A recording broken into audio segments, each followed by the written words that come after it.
할렐루야. 예, 아멘. 반갑습니다. 예, 저는 지금 마을 이름도 어딘지 잘 모르는 그 독일과 뭐 스위스 그 언저리에 지금 우리 안양 신대원 후배들과 함께 와 있습니다.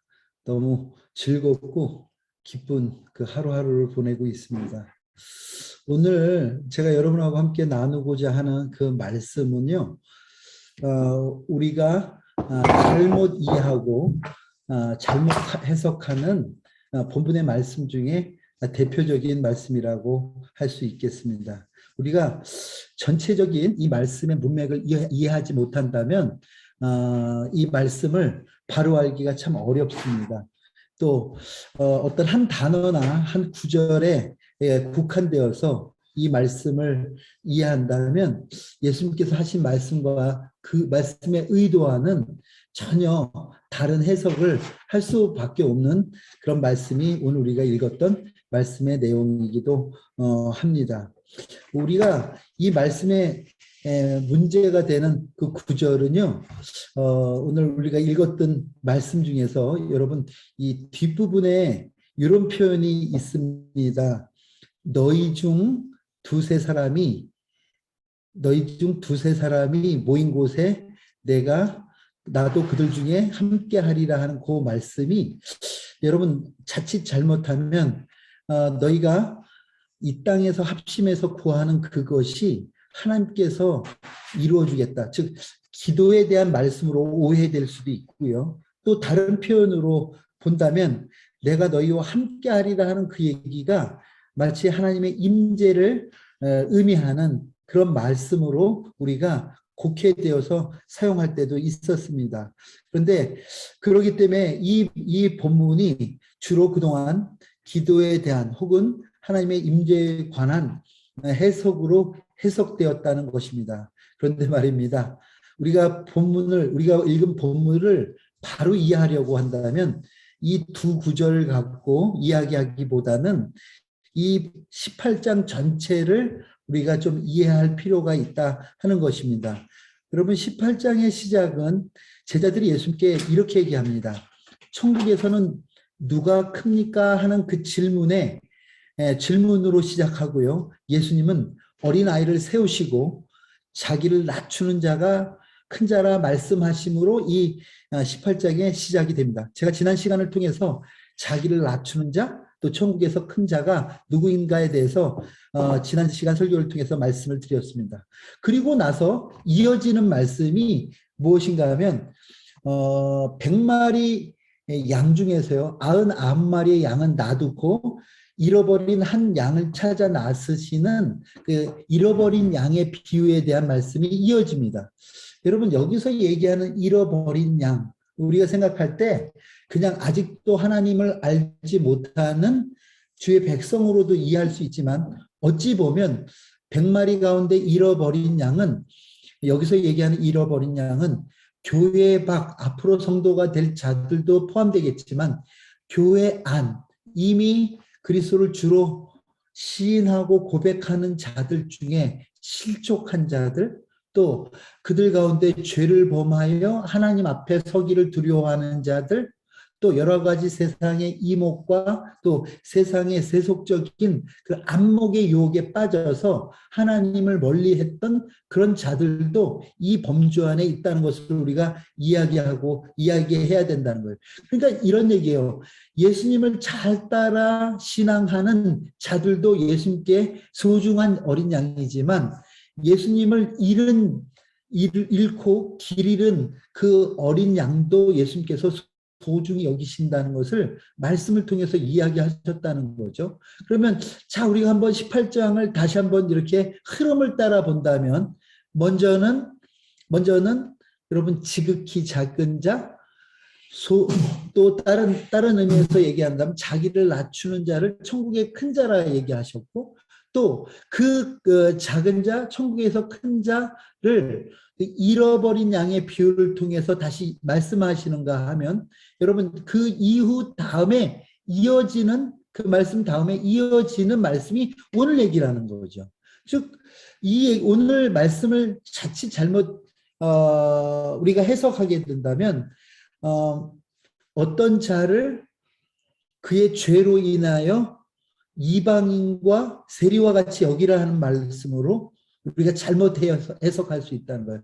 혹은 하늘에서 매이면 땅에서 매이면 하늘에서 매일 것이고 땅에서 풀리면 하늘에서 풀리리라 하는 이 말씀이 부각됨으로 인해서 우리의 어떤 사도권이라든지 교회의 권위에 대한 얘기라고 우리가 생각할 수도 있는 그 오해의 소지가 있어요. 그런데 말입니다. 이 말씀이 끝나고 이어지는 21절 이하의 말씀을 우리가 또 보아야 되는데 21절 말씀에 난데없이 베드로가 이런 질문을 합니다. 주여, 형제가 내게 죄를 범하면 몇 번이나 용서해 줍니까? 하는 그런 질문을 합니까? 7번 하면 되겠습니까? 하고 예수님께 물어요. 그 얘기는 여러분, 이 얘기를 다시 바꿔 얘기한다면 여러분, 앞에도 지극히 작은 자, 잃어버린 양에 대한 소중함을 얘기하셨고 뒤에는 그 이야기들 예수님께 베드로가 용서에 대한 질문으로 예수님이 오늘 우리의 본문의 말씀을 받았다면 오늘 우리가 읽었던 이 얘기는 이 땅 가운데 혹은 교회 가운데 정의를 실현해라 하는 얘기가 아니라 너희가 그들을 품고 사랑하고 용서해라 하는 말씀으로 받는 게 맞죠. 베드로의 이해가 잘못된 이해가 아니라. 그렇죠? 그러니까 오늘 말씀이 잘못 해석되어서 한 절만 갖고 얘기한다면 두세 사람이 땅에서 합심하여 구하면 하늘에 계신 하나님께서 이루신다고 그랬으니까 우리가 합심 기도합시다. 이런 얘기로 들려질지 모르지만 앞뒤 문맥을 가지고 얘기한다면 그러면 합심 기도하라는 기도에 관한 이야기 아니라는 거예요. 두세 사람이 내 이름으로 모인 곳에 나도 함께 하리라는 그 말씀이 어찌 보면 우리 가운데 함께 하시는, 우리 가운데 현현하시는 하나님에 대한, 예수 그리스도에 대한 이야기로 들려질지 모르지만 여러분, 그 다음 이어지는 베드로의 질문을 우리가 생각한다면 그 또한 그 얘기는 아니라는 거죠. 여러분, 그렇다면 우리가 이 말씀을 어떻게 이해해야 되느냐는 것입니다. 여러분, 베드로가 그 질문을 한 다음에 예수님께서는요, 다시 비유로 얘기하셔요. 어떤 비유냐면 어떤 나라에 임금이 있는데 10,000달란트 빚진 자를 용서하시는 그 얘기가 그 다음으로 이어집니다. 여러분, 그렇다면 예수님도 용서에 대한 이야기들을 그 다음 비유를 통해서 얘기하신 거죠. 베드로의 질문에 몇 번 용서해야 되느냐는 베드로의 질문에 예수님도 용서로 대답해 주셨다. 그렇다면 오늘 이 이야기는 정의 실현이라기보다는 오히려 이 본문을 통해서 하나님께서 우리로 하여금 어떤 마음으로 이 땅을 살아가야 되며 어떻게 용서할 것이냐 하는 데에 대한 이야기지, 이것으로 우리가 어떻게 남을 판단하고 정죄하며 또 심지어 그것을 교회에서 그들을 쳐낼 것인가에 대한 얘기는 더더욱 아니라는 것을 우리는 알 수 있다는 거예요. 여러분, 오늘 우리가 읽었던 이 본문의 말씀은 예수님의 말씀을 단순히 문어적으로 해석하기보다는 하나님 아버지의 마음으로 읽고 해석할 때 이 말씀의 뜻이 보인다는 겁니다. 자, 그러면 여러분, 제가 여지껏 설명한 그 앞에 어떤 사건이 있었고 이 말씀이 중간에 샌드위치 같이 들어가 있고 다시 뒤에 어떤 말씀이 따라 나오느냐를 여러분들이 좀 마음에 두고 아버지의 마음으로 오늘 이 말씀을 한번 다시 읽었으면 좋겠습니다. 15절 읽어주시기 바랍니다. 내 형제가 죄를 범하거든 가서 너와 그 사람과만 상대하여 권고하라. 만일 들으면 내가 내 형제를 얻은 것이요 만일 듣지 않거든 한두 사람을 데리고 가서 두세 증인의 입으로 말마다 확증하게 하라. 만일 그들의 말도 듣지 않거든 교회의 말하고 교회의 말도 듣지 않거든 이방인과 세리와 같이 여기라. 아멘.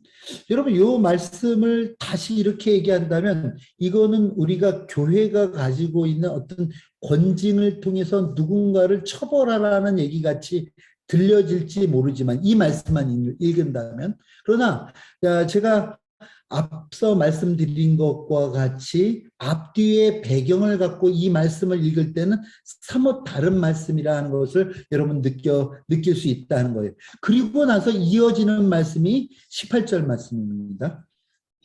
진실로 너희에게 이르노니 무엇이든지 너희가 땅에서 매면 하늘에서도 매일 것이요 무엇이든지 땅에서 풀면 하늘에서도 풀리리라. 진실로 다시 너희에게 이르노니 너희 중에 두 사람이 땅에서 합심하여 무엇이든지 구하면 하늘에 계신 내 아버지께서 그들을 위하여 이루게 하시리라.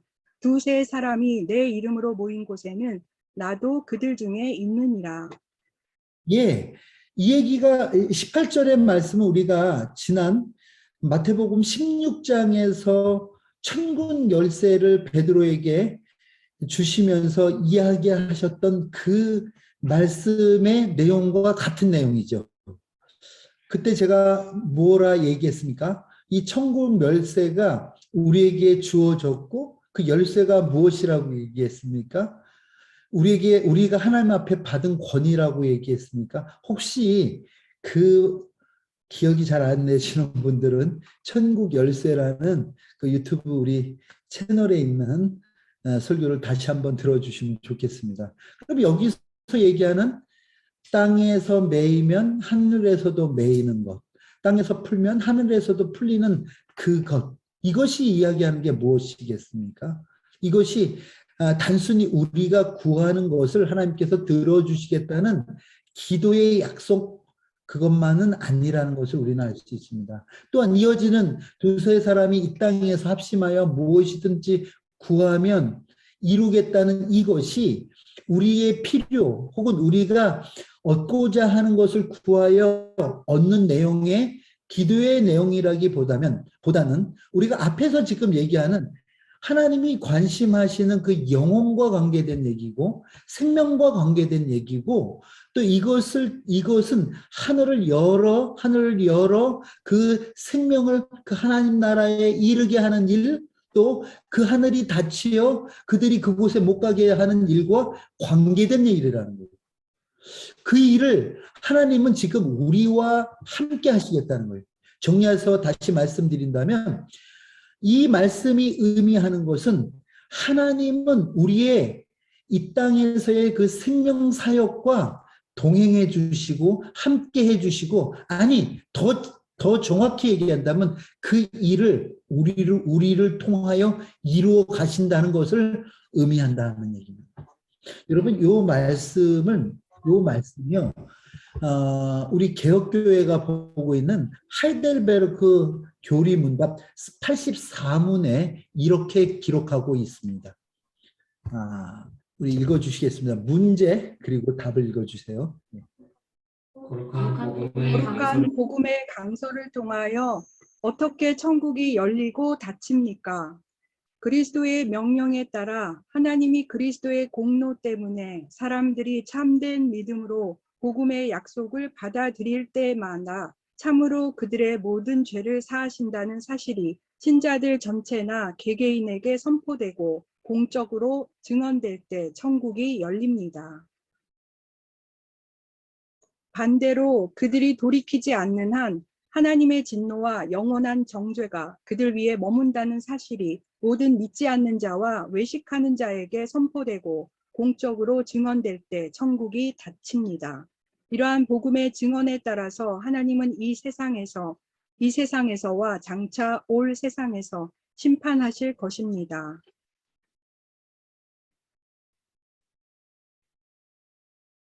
네, 우리 신앙의 고백으로 가지고 있는 하이델베르크 교리 문답은 오늘 우리가 읽었던 이 본문의 말씀이 단순히 어떤 개개인의 하나님 앞에 드리는 어떤 기도의 응답 혹은 그 기도를 통한 하나님의 역사하심을 얘기한다, 표현하지 않고 이 하이델베르그 교리 문답은 무엇을 얘기하냐면 이것은 천국에 드릴 자 또 천국에 들이지 못하는 자, 들어가지 못하는 자에 대한 이야기라고 설명하고 있다는 거죠. 그러니까 우리가 그동안 이 말씀을 갖고 이 땅에서 매이면 하늘에도 매일 것이요 땅에서 풀리면 하늘에서 풀린다는 이 얘기가 천국을 열고 닫는 그 일이 마치 우리가 하는 어떤 기도의 응답 혹은 불응답의 내용이라고 생각했던 것과는 좀 결이 다른 어떤 인생의 구원과 관계된 얘기, 생명의 구원, 생명과 관계된 얘기로 하델베르크 신앙 고백서는 우리에게 이야기하고 있다는 거죠. 여러분, 이 복음의 증언은 세상이 하나님 앞에 나아가는 천국문을 여는 역할을 하는 뿐만 아니라 이 복음의 증언은 이 천국문을 닫는 어떤 이들에게는 그 천국문이 닫히는 일과도 같다는 거예요. 그렇다면 여러분, 저의 설교를 꾸준히 들으신 분들은 이제 우리는 어디가 언뜻 생각이 납니까?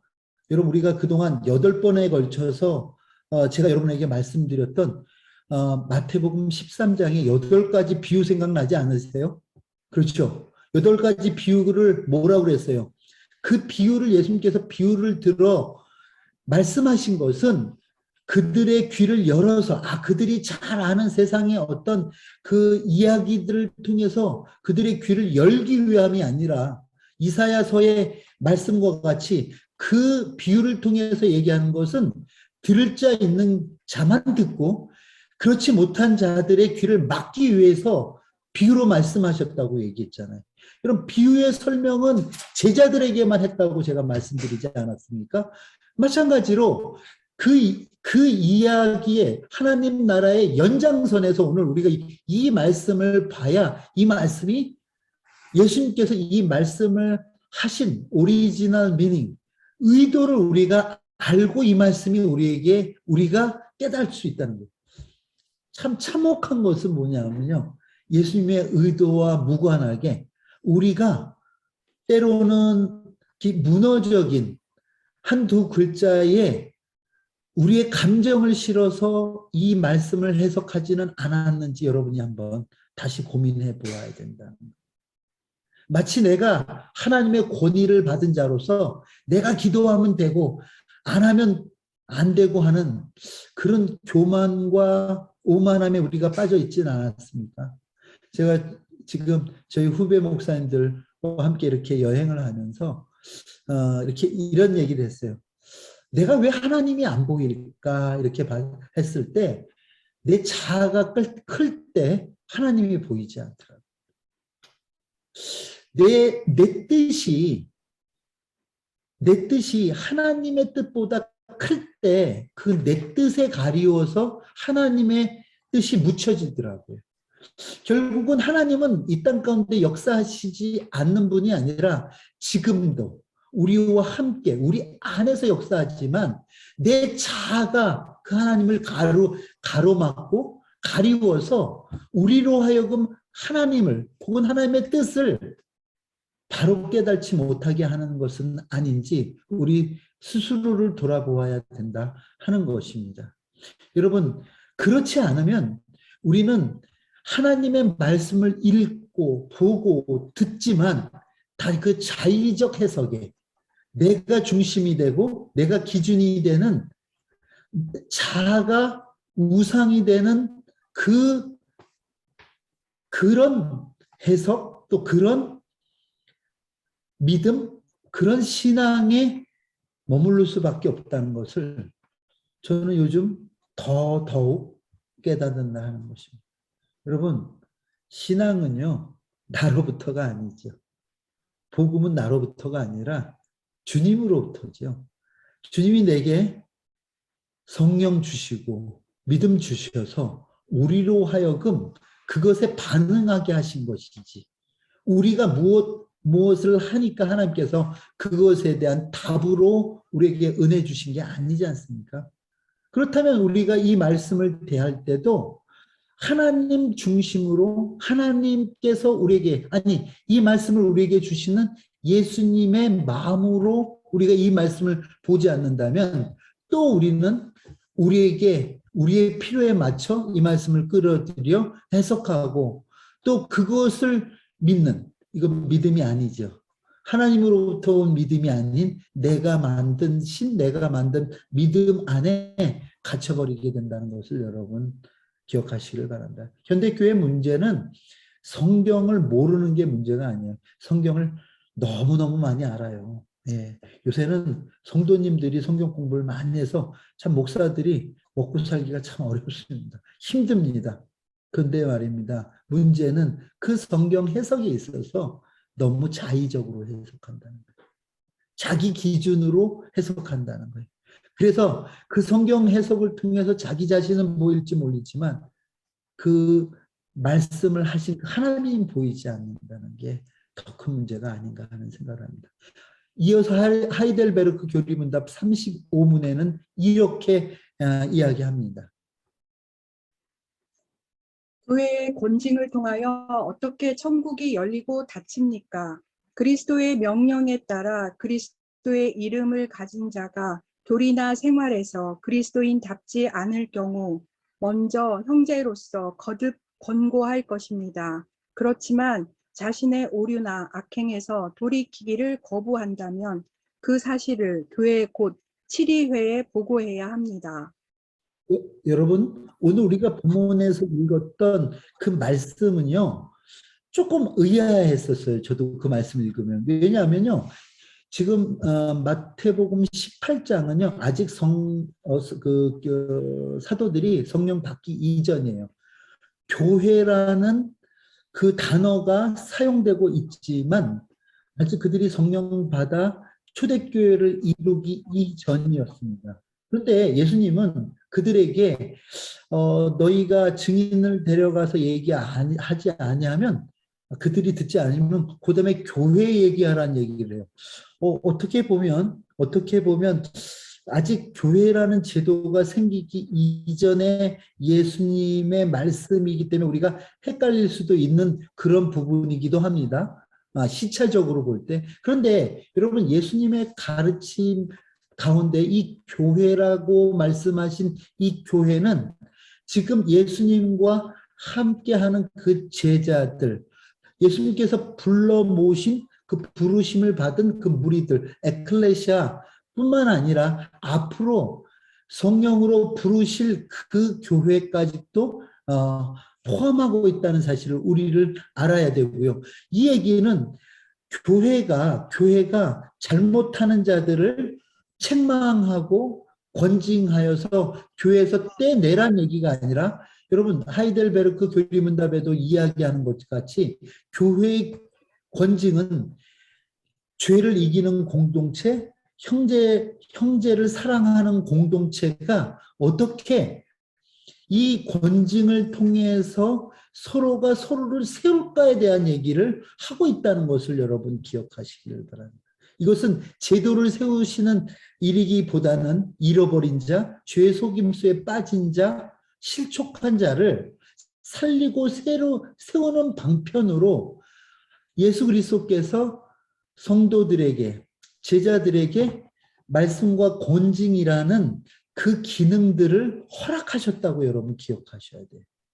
여러분, 우리가 내가 죄 짓지 않으면 되지 이게 아니라, 여러분, 죄를 범하여 넘어진 자, 죄를 범하여 그 죄의 유혹으로부터 넘어져 있는 자들을 권징이라는 방법을 통해서 세우라는 얘기죠. 죄의 유혹으로부터 자유케 하라는 얘기죠. 그렇게 자유케 한 자들로 죄를 이기는 공동체를 만들어가는 얘기라는 것입니다. 즉 교회는 하늘문, 즉 천국문을 열고 닫는 권세가 있는데, 그것은 어떤 교황의 권위라 아니면 교회 지도자의 권위로 그 일을 하는 것이 아니라 하나님께서 우리에게 주신 사랑과 용서로 그 천국 문을 여는 일, 또 그것을 듣지 않는 자들은 그 천국으로부터 닫혀진 천국으로 그 천국을 경험할 수밖에 없다는 경고의 말씀인 것이지, 마치 교회 지도자의 선포를 통해서 어떤 이가 천국에 들어가고 혹은 어떤 이가 천국으로부터 떨어져 나가는 그런 내용의 이야기는 더더욱 아니라는 사실입니다. 여러분, 왜 그런가 하면요, 제가 언젠가 말씀드렸듯이 우리가 천국문이라 하지 않았습니까? 여러분, 우리를 통해서 들려지는 그 복음이 들을 귀 있는 자에게는 들려져서 우리가 문이 되는가 하면, 그 열린 문이 되는가 하면, 그 우리가 전하는 복음이 어떤 이들에게는 닫혀져서 우리가 그들이 천국에 이르지 못하게 하는, 우리가 그 닫힌 문이 되기도 한다는 그런 사실을 여러분 기억하시기를 바랍니다.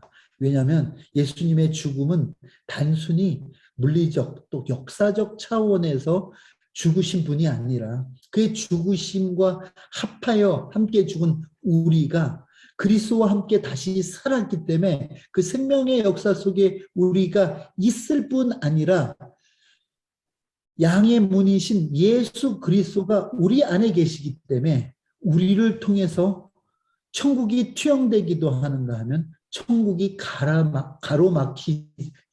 가로막혀지기도 한다는 것을 여러분 기억하셔야 됩니다. 여러분, 예수 그리스도의 그 죽음이 이루어낸 그 구원 때문에 우리도 날마다 반복적으로 그 예수 십자가 앞에 서게 되고, 우리도 죄 속에 빠져 있다가도 다시 그 예수 그리스도를 생각하며 그 죄로 예수 그리스도의 십자가 앞에 돌아오게 되는 거 아닙니까?